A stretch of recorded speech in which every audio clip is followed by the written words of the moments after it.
Hello, what is up mga ma'am, sir, ma'am? Ako po si Ralph C. Fry, isang visual artist from Manila. And today we are going to unbox and review the Marvel Legends X-Men 97 Wolverine action figures. So first, we have two figures. One from Phil Bars and one from, ayan, shout out to Mad Kuis for this very cool Wolverine action figure.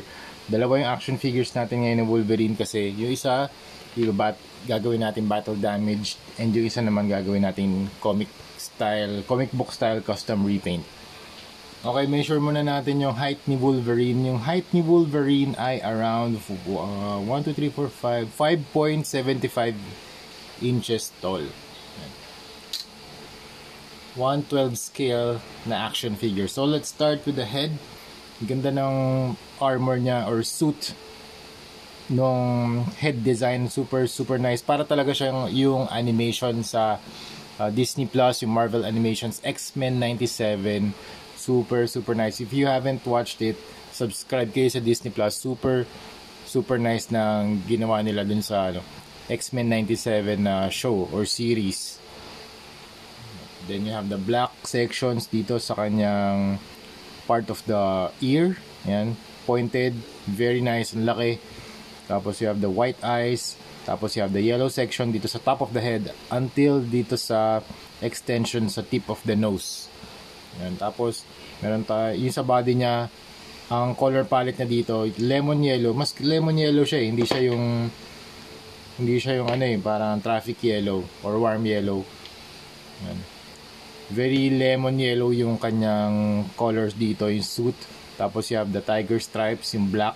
Tapos yung pagka-blue niya dito, yung color blue, para siyang capri blue na desaturated. Yan. Very nice sculpt. Tapos meron din shoulder armor na very clean.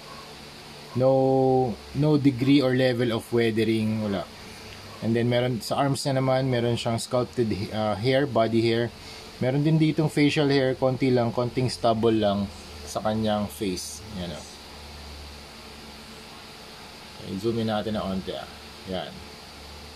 Tapos dito sa kanyang ribs, you have the 3 stripes, 1, 2, 3. Tapos meron ding stripes dito over the shoulder.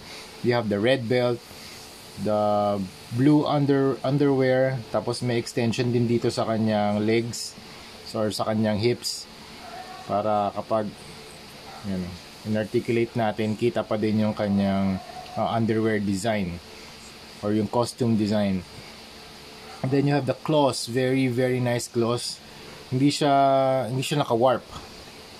Kasi usually ibang mga Wolverine nawa-warp yung claws. Ingat lang kayo dito kasi medyo sharp din siya.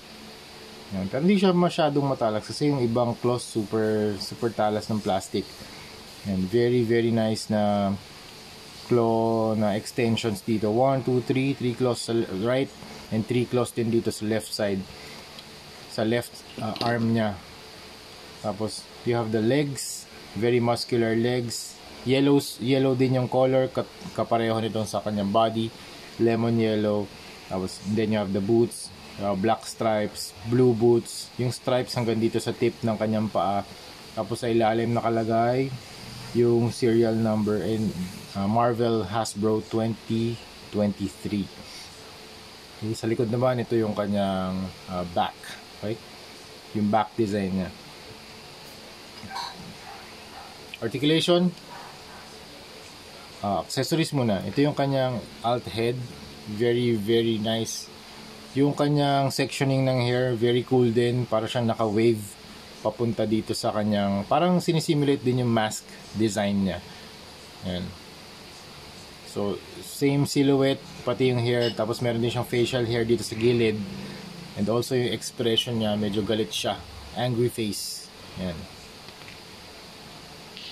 Yan. Kapag naka-unmask siya, pwede nating i-equip yung unmasked na heads or costume niya or suit. Kasi dito nakasuot. So, pag naka-unmask siya, pwede nyo tanggalin. Parang hoodie type. Yan. Ganyan yung execution. Paano ilalagay yung kanyang head suit or head armor. Pwede nyo rin naman tanggalin if you don't want to equip that. And then meron din tayong dalawang hands, yung walang claws, yung normal lang. Yan. So that's it. Yun lang yung mga accessories niya. And for articulation, dito natin i-gawin yung articulation. Zoom out ko lang. Yan. Articulation up, very nice. Down, tilt, nice. Okay. Oh, nice, very cool. Arms, butterfly joint, forward, backward. Okay, that far, layo, nice. Tapos itong kanyang shoulder armor, merong pegs dito, so you can move down or up. You can move the arms up.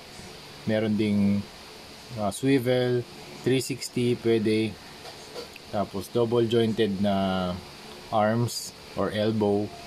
Then ball joint yung kamay, you can push up, push down. Tapos ab crunch that far, ab crunch that far. Waist rotation meron din. Kick that far. Tapos pwede nyo ring i-bend. Double jointed din yung knees. Tapos ball joint yung paa. Saan na ball joint? Move up, move down. Tapos you can twist. Yan.